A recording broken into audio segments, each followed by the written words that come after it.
I'm Matt Gelka in Washington, where the House will try to vote on a health care solution this week after the Senate failed to pass two separate deals last week. Millions of Americans could see their Affordable Care Act health care premiums spike in a matter of weeks.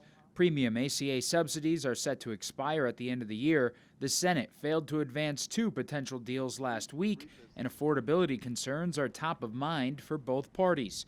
Louisiana Republican Senator Bill Cassidy thinks there can still be room for a compromise. The first thing, though, is to diagnose the problem, speaking as a doctor. And to diagnose the problem, you've got to address the issue of the out-of-pocket, which is so high for so many that they just cannot get the care they need. Republicans have been trying to shift away from the premium subsidies that make the ACA more affordable. A temporary extension was passed with COVID-era legislation that's set to expire at the end of this year. The GOP is hesitant to make them permanent because of cost and a system that's been abused with fraud. Democrats say Americans will sacrifice their own health because they can't afford it without the tax credits. People in red districts and red states who will be disproportionately impacted by these premiums that are set to double in a matter of weeks. Analysis from KFF shows that people in Florida and Texas will be hit with the most sticker shock if the subsidies expire at the end of the year, followed by California.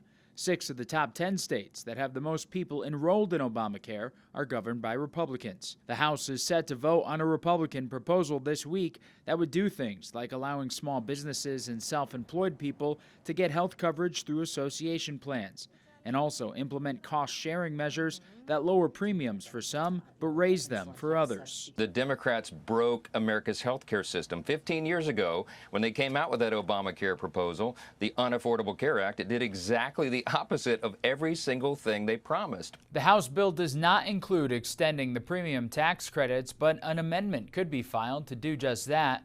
A short-term extension has been supported by a bipartisan group of moderate Republicans and Democrats. Reporting in Washington, I'm Matt Gelka for the National News Desk, America's News Now.